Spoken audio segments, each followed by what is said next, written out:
Hello everybody, welcome back to Minor Sewing, and I've relocated again. Actually, for the past couple of weeks, my hubby and I have been house sitting for our friends, and I have taken up residence in their dining room. So in the last episode, we worked on the sleeves for the kimono. This time we're going to be working on the body and the lining and getting the sleeves inset into the shoulders. And really it's not much different from the haori, but instead of two pieces for the lining, there's one great big piece. So, and there's no gussets, thank goodness. Alright, so let's go over to the sewing machine and we'll get started on this. Okay guys, so behind the scenes I took all of my lining and all of my outer pieces, the fronts and backs, and I stitched the neckline area and stitched the shoulders together. And when you're doing the stay stitching, pay attention to this little diagram and the direction that it is telling you to sew, because that's actually kind of vital to how the garment is going to drape in the end. Okay, so now what we have to do is get our sleeve inserted. And this is not the sleeve I want. Where's the other sleeve? Okay. Here's the other sleeve. So, just trying to determine here, where is this the right sleeve? This was the right sleeve. Gosh darn it. I'm terrible. Okie dokie. Now, I'm going to get this in here. And you're going to do that is just flip it like this to open up the seam. And you're going to lay this in here, like so. And you want to match up your notches. There's one there. And your large circles, there's one there. And just like with the haori, these little parts should just line right up like that. And actually, because this is folded in half, your other way of making sure that it goes in the right spot is just making sure that this lines right up with that seam. Get it all nice and flat in there. And I'm going to my pins in. Just like so. Where's my notch? There it is. Excuse me if my head is in the way. Like that. And like that. And as before, we're going to want this seam up here to be open when you sew past here. Just like that. So go all the way around this, get everything pinned into place and looking pretty. And I'm going to go take care of this on the sewing machine and be right back to show you the next part, which is probably going to be to get this sandwiched in between this fabric and the lining. So I'll be right back. Okay everybody, so once you've gotten the sleeve sewn onto your public fabric, you're going to force the sleeve over like this and put your lining on, and so that it is right side to right side with your public fabric. And it says in the directions to only stitch between the small dots of the sleeve, but that would mean that when you stitch up the rest of this, it's not going to have the gap that a traditional kimono would have. So what I have done is you're actually going to do is stitch between those dots, of course, but then you're also going to stitch about 6 to 8 inches beyond that down the side seam. And make sure you mark where that area is and then clip. Okay?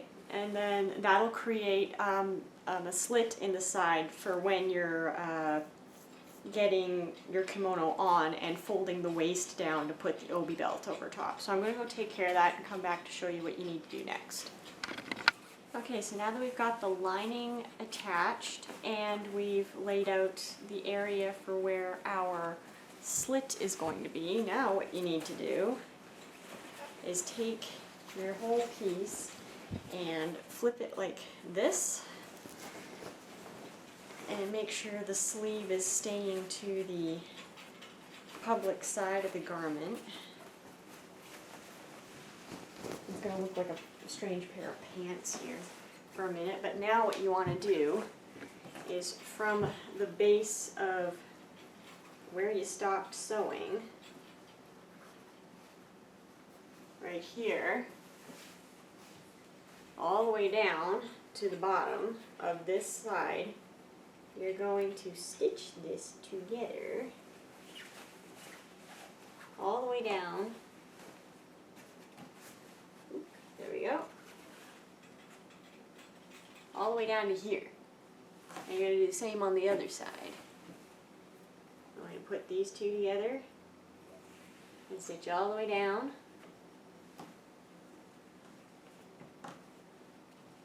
Oops.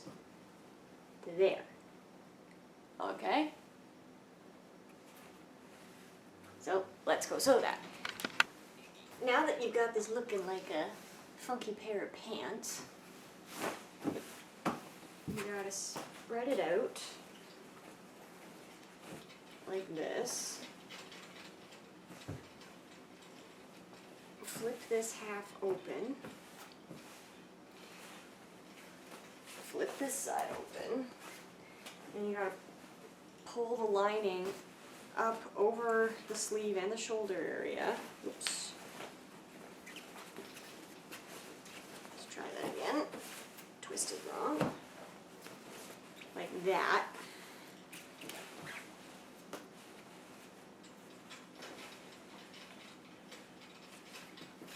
Lay them right side to right side.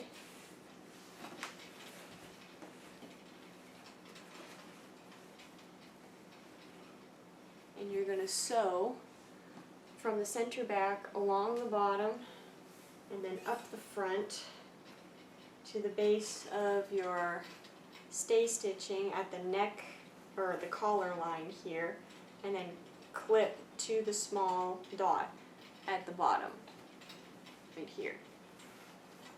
Just to show you how to do that again.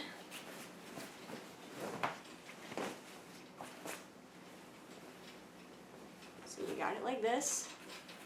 I'm going to pull them in half like that and kind of stand it up like this so you can see the shoulder seam. Open this up. Open the other side up. Pull this over the balled up mess in the middle.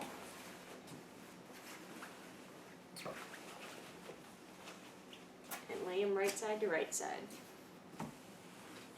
Okay, I'm going to go take care of that, and what you also want to do is press these seams open, and I think also you want to flip this right side out and give it a good pressing all the way around, and I think that's all we're going to have time for this video, so I'm going to take care of that and show you what the end result is. So here are the two halves ready for the collar. I've got them all pressed out, but you probably can't tell very well because they seem to grab onto every wrinkle you ever put near them, but just some pressing tips. I opened this right up, this section here, and I pressed open the shoulder seams on both the outer fabric and the lining, and you should be able to get right to the shoulder point. You can fold it like right open on your ironing board. I was also able to open this right up and press the side seam open as well, both on the outer fabric and the lining. And then I just gave everything a general pressing, like I pressed the slit, repressed the sleeve. So everything's looking good. Just got to Just got to get them put together now and get the collar put on. So that's it for this part of the kimono. In the next one we're going to be working on getting the two halves together and getting the collar together. Let me know what you think of this type of filming, guys, if you prefer I show you how it's done and then sew and press behind the scenes, or if you'd rather see more sewing and pressing from me. I appreciate the input. Also, if you feel like sharing pictures with me, you can tag me on my Instagram, which is Maple Mantis, or Maple_Mantis, sorry, or you can tag me, or you can tag me on Twitter at Sewing Ursa, and I check my feeds pretty much daily, so I'd love to see what you guys are working on. And leave me any questions or comments below, and I'll see what I can do about helping you guys out with your projects. And there's my ragamuffin. Say hi! Hi. Until next time, guys, happy sewing.